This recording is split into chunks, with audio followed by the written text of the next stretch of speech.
Wondering if anybody would break the silence. See how long it would take before we lost our minds. Oh man, I haven't tried that in a long time. So hard to just be in a classroom with a bunch of people looking at you. Nobody has anything to say.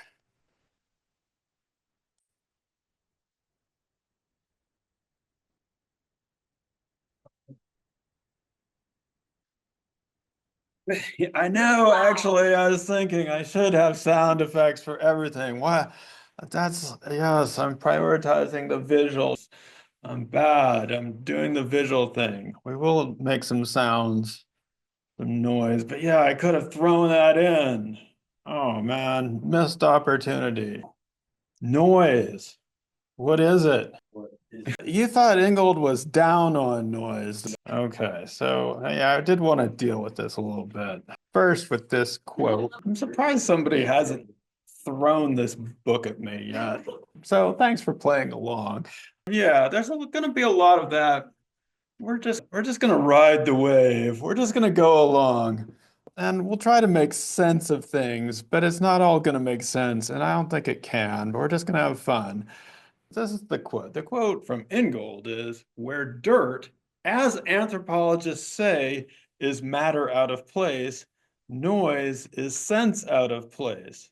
Or in a word, nonsense. So yes, Mickey, that's a little bit down on noise and it gets worse. But I really want to focus in here on these. Who are these anthropologists who are saying dirt is matter out of place? Has any anthropologist ever said that to you? Have you ever said that as an anthropologist? Do you have any idea why this would just be quoted, or I mean, said as if all anthropologists say this? Oh my gosh. Well, it's good we're in a history of anthropological thought class. Every so often we just have to tune in to the history of the anthropological thought history. The phrase dirt is matter out of place actually comes to us from a pretty famous anthropologist, Mary Douglas. It shows up in the endnotes. This book was published in 1966. So, yeah, that's about 60 years ago, 50, 60 years ago. Purity and Danger, an analysis of the concepts of pollution and taboo, things that you can't touch or have, and the idea of pollution. And there it is. In some versions of this book, it appears with a trash can on it. And Mary Douglas famously said, and that's why anthropologists say this all the time, just off the cuff, anytime we might say, dirt is matter out of place. What the heck was she trying to draw our attention to? When she says dirt is matter out of place, what do you think that means? Let me put it to you this way.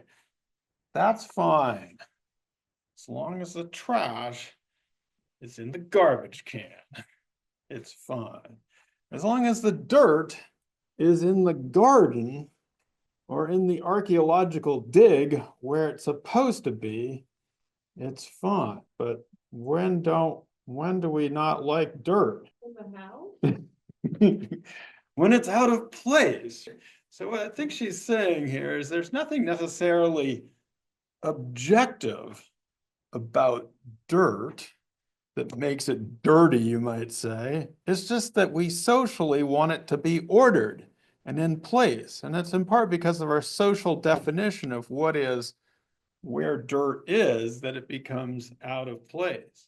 Similarly with noise, Ingold was really down on noise, in part because he said the root word where we get noise from is nausea, the same root of nausea as being seasick.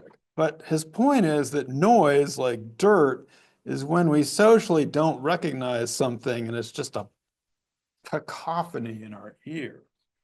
But it doesn't have to be that way. And in fact, if you'd read the next sentence, he says, in regard to nausea and noise, yet precisely because of its formlessness, noise harbors an unlimited creative potential. So that's pretty nice to noise. Unlimited creative potential, that's good on noise. Why do you say Ingold would be against that? Why would he say it was noise? That sounds like music to me. It sounds great. Would anybody argue that this is just noise? When you were hitting me with some Led Zeppelin, I was expecting some true noise, man. That was the most beautiful thing I've ever heard. I'll give you what I was thinking you'd get, but it's not Led Zeppelin around the same time period. I think it gets to cry across the point a little bit better.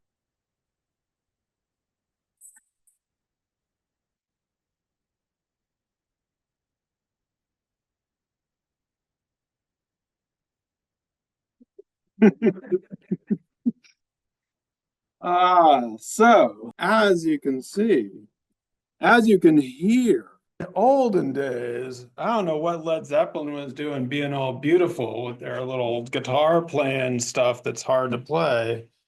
But people, when I was growing up, when we were listening to this stuff, people said that's not music, that's just noise. Rock and roll is noise pollution. So we used to play this very loud with AC/DC telling us that rock and roll was not noise pollution. They weren't really claiming it was music either, but it was heavy decibels and it was going to survive. So the point is that for many people, dirt is matter out of place and some music is just noise, but for others, when we pay attention to it, it's rock and roll. So, in this chapter, it goes well with the last chapter. There's some things about light in this chapter that I think Ingold explains even better than he did on his light chapter. So, I wanted to start out with this question of what light and sound is. And so, you may not realize this because this is not something we ask every day. But there are probably many people out there, we'll call them the sciencey types, who think that light and sound are simply the frequencies or the sound waves or those things that are out there in the world. So there's the purely out there people. Before we get to the purely in here people, the purely out there people say that we don't, that these sounds just exist in the world. We don't need to hear them. You don't need a person to be there. You don't need to have somebody looking at it or to hear it. They're just sounds. They're just disruptions in the atmosphere, waves and frequencies coming in. Ask the opposite question. If I hear a tree fall in the woods in my head, but it doesn't happen, is that real or not? Well, Ingold goes into how, like in our heads, right? We do see things sometimes that aren't there, and we do hear things. Does that mean that they don't happen? I don't want to get way into this, but there's a number of people who say that sure, there's physical reality out there, but really the only thing that matters is what we do with it in our inner state, what we think about as it's going on. So maybe it is in the world, but it's really something that we process and translate into our heads or into our senses through our brain frequencies. There are people who put an emphasis on the out there in the world. The tree falls is real people, but there's also a whole bunch of people who are like, no, trees only fall because we think they're falling in our minds, and then we make them into trees or make we cause them into sounds. So these have been two positions about this. We saw this a little bit in the light chapter with the idea that you couldn't, because light is a ray, you can't actually see light, which is contradicted by our experience of seeing in the flame. But the physicists tell us we don't see candles, we see bicandles. And we say the physicists are crazy. But the point of the matter is, what Ingold is trying to do here is get beyond this weird inside, outside, inside the head, and then this idea that our perception is because things from the outside come into our interior, and that's where we interpret them. There's another possibility, a third way, you might say. This is on page 105. Okay, let's read. Classical psychology imagines that an interface separates mind and world and mediates all exchanges between them. That interfaces the body, including its sensory organs such as eyes and ears, as well as the touch-sensitive envelope of skin. On the outside, the body is energetically buffeted by photoelectric radiation and by vibrations in the medium. On the inside, it registers light and sound. Okay, you with me so far? The idea in classical psychology is you have the outside where you have the photoelectric radiation and vibrations. The tree is falling, it's making vibrations. On the inside, in your head, it's registering light and sound. This is a separation, however, that is belied by our experience. We are inhabitants not of our bodies, but of a world. The body, with its organs of sense, affords an opening to the world, not a means of separation. It offers exposure, not immunity. Here we have classical psychology, where we have things happening out there, but we're separated from them as we perceive them in here. But in this new way of thinking, which is actually embodied by a person that Ingold talks about from time to time, who wrote this book and published in 1945 called The Phenomenology of Perception. Maurice Merleau-Ponty, a French person born in 1908, published this in 1945. And what's he trying to tell us about the phenomenology of perception? How do we experience this light and sound? As we're experiencing it for real, do we experience light and sound when we are listening to loud decibels shaking the floor of a guitar and a bass? Do we experience it as waves and things coming across the interface into our bodies as if our bodies are separate sense organs from the world? No. No, exactly. And that's where Merleau-Ponty comes in. We are inhabitants not of our bodies, but of a world. The body, with its organs of sense, affords an opening to this world, not a means of separation. It offers exposure, not immunity. It's like you're opening yourself out into the world and sensing along all these organs and pathways. It's not like all these experiences are coming in. Your body is what makes it all, it's making it all make sense. And then this is the crucial part, or maybe it's the crucial part. Light and sound then are neither in here nor out there, neither mental nor physical.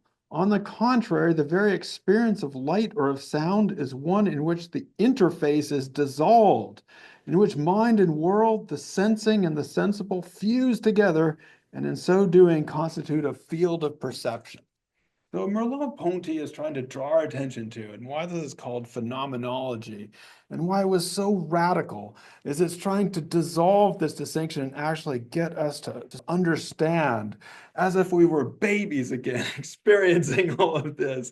Liv is laughing because it's coming up, Liv. As if we're just babies again, just coming into the light and having it all be upon us, because that's how we experience, or we can experience, the world. As Maurice Merleau-Ponty put it, light and sound present themselves as kinds of symbiosis, certain ways the outside has of invading us, and certain ways we have of meeting this invasion, a symbiosis.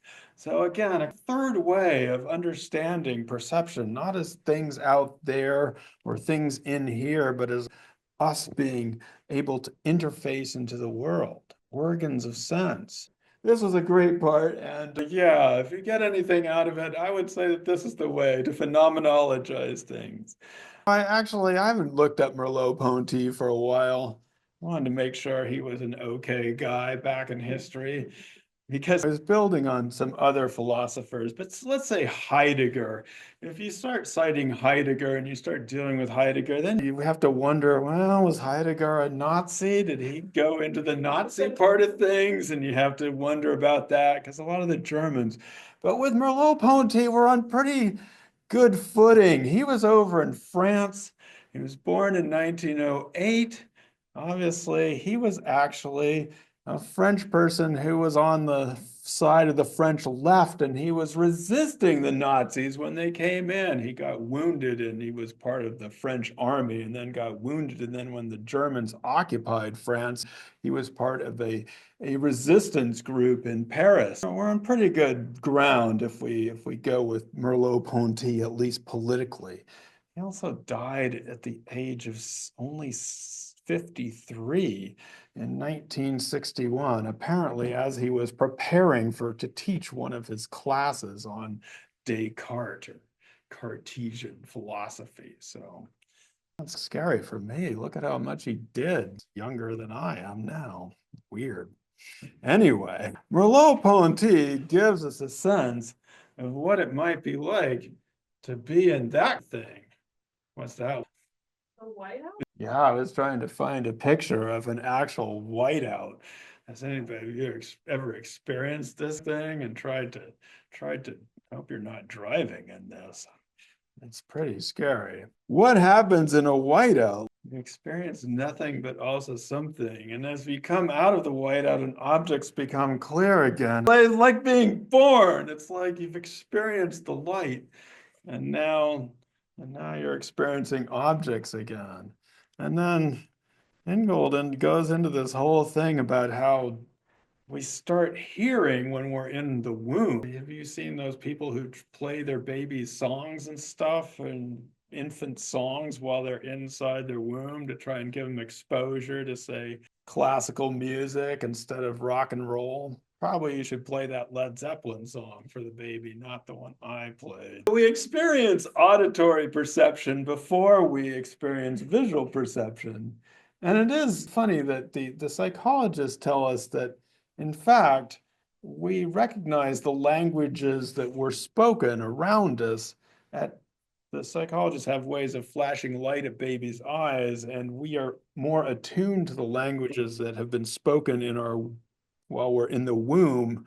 By 2 days of age, we're happier when we're hearing the languages that we heard in the womb as opposed to some other sounds or language. So it is interesting. We have Merleau-Ponty, but we also have William James, who was even earlier in 1892. Wow, that's really old. And he's one talking about the newborn baby, assailed by blooming, buzzing confusion.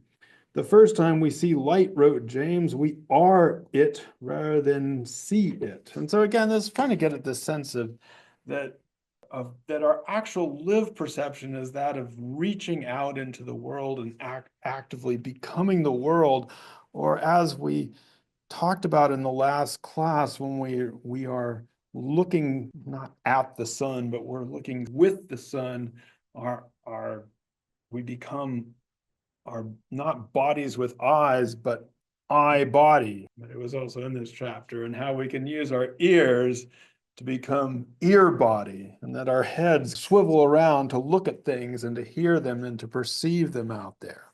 So Ingold is trying to bring back this sense of our perception at the same time that I think, or in some ways, that our modern life, or the scientists, are trying to make everything into numbers and spectralize everything. They see everything, they want to give us a number. Yeah, they want to put it all on a chart. Light is a chart, and it all has these numbers to it, and the sounds we hear are just a bunch of zeros and ones and digitized, and everything's all digital and quantitized and all measured up. And that's how we're supposed to experience the world. And so this is what I think modern life is trying to get us to believe, is that's what the world actually is like. And it's a modern world in which we prioritize actually sight, the experience of sight over hearing. Now, Ingold says this is a funny thing that we do. This is on page 106. We see things, it is said, but hear sounds. Why is that? Why should the objects of vision appear broken off from the light that renders them to us, whereas the things we hear seem to be sculpted from the very stuff of sound itself? The idea is we see things out there at a distance, but we're immersed in sound. And so on the good part of that, I would just say that sound gives us this idea of it being in music and a non-reducibility of that and the generative process. But the bad side is which we've prioritized this idea of being able to see things, or sight being prioritized over hearing. And then on page 107, Gold gives us what I think is one of the most fascinating passages about how we have done this. I don't know if I want to blame the scientists. Maybe I'll blame the engineers. And it's not that this stuff is necessarily good or bad. It's just that's the way things have gone. So he talks about glass, mirrors, and electric light on page 107, middle of the page. Perhaps the co-option of vision has something to do with the translucence of glass, the ubiquity of mirrors, and the conquest of the dark by electric light. I just did in this class. So we have glass and mirrors and light. Let's read about each of these. As a material, glass is not naturally translucent, and it has taken a massive technological effort to develop procedures to make it so. So glass isn't naturally something that occurs the way we think about it in windows and things like that. That had to be technologically transformed. This effort has been driven by an ideal of perfection according to which the truth of things is to be seen objectively as through a window, yet without distortion. Perfectly translucent glass that both separates us from the object of perception while yet affording a correct and complete picture. All right, so if you have a window, a perfect window, you're supposed to be able to see exactly through it. It's completely translucent. You don't see the window at all, but you can see everything out there. And that's how we're supposed to perceive reality. That's how we've been told that we should see the world, is through this beautiful, correct picture of a window. So that's the glass part. And again, this is not something that people, this is not people didn't have houses with wonderful windows in the olden days. And if glass completes the world as its picture, the mirror completes the self in its own image. We do not need others in whose eyes we can fashion ourselves when the mirror already provides technical means of self-completion. So again, in the olden days, you didn't have too many mirrors. And so you had to think about how you looked from other people's eyes. But now we just go look in the mirror and it's fine. And we make ourselves perfect in the mirror by looking at ourselves. Now, very often I see my own children doing this. But this is weird. It's a strange, we've reached a new point. So it's like a constantly moving selfie mirror. It's definitely different. Let's see. Finally, with electric light, things emerge from the shadows as fully formed objects in their own right, given independently of their illumination. That's what we were talking about in the last class. There's hardly any shadows. We just emerge here independently, bright, lit up. Here we are. Turn on the light and class starts. Now, here's the crucial part, at least for us, those of us thinking about humans and human history. But throughout the greater part of human history, illumination through the long hours of darkness came only from the light of the lamp or the fire. So as we talked about in the last class, we needed something burning, a lamp or a fire, to get light through the night. Glass, if used at all, was uneven and partially opaque. You'd be looking through this glass and it'd be all blurry if you even had glass. While only the waters of a clear pool could offer reflection. And have so many mirrors. You had to go look at yourself in the pool like Narcissus did and falls into the water, if I'm not mistaken. Things looked differently then. And I was dwelling on this a little bit in my own fieldwork in the last class, how in some ways the advent of when people get electricity and when glass becomes this perfect thing that you can look through, and when mirrors get put up all over the place, and when we all have cell phones and screens in order to do things, it potentially changes our whole perception of the world. It's just interesting to think about how things looked differently then. Ingold on page 112 talks about the screen, the perfectly colorless screen, the iconic of modernity, the surface which more than any other is iconic of modernity, namely the transparent pane, mirror, or screen is perfectly colorless. And so the idea is that, again, that our science and our technology is able to transform things into these perfectly colorless screen-like objects that project us out and project us or bring us back in. Now, science would tell us that if we hear, say, a siren in the distance, how does that siren get to our ears? Science would tell us that sound is moving in a straight line and it gets to our ears and there it is. Science, Ingold is saying that what we experience is trying to follow sound. And so he has this little exercise, which we'll do to get a sense of it, what the line is actually like. So everybody take a piece of paper. To get a sense of it, take a sheet of paper and crumple it up into a tight ball. Well, that's a good sound too. Same. Make it as tight as possible. Then spread it out again. Fine. It's interesting. I don't think you can ever completely uncrumple this paper. Maybe if you took an iron to it or something, but I don't know if it would ever work. All right, what has happened? What are we getting a sense of? It will reveal a dense and irregular mesh of folds and creases, not unlike the surface of the ocean ruffled by the wind. Okay. It is a characteristic of folds and creases that they emerge from the surfaces in which they are formed, but never part from them. So we have these lines that we didn't, now we have all these lines on our paper, which we didn't draw, and they've come out of the surface, but they're part of the surface, but they can't be abstracted from it. Where the paper or the ocean is crumpled on the surface, the air is crumpled in its volume. And so now every crease or fold potentially affords a line that can be followed. Just like the crease in the paper or the ruffle in the sea surface, the line is in the noise and never parts from it. So there, you can follow out some ear lines there along the way, which is like what we talked about in the last class. What's going on here? The lacquerware. The lacquerware.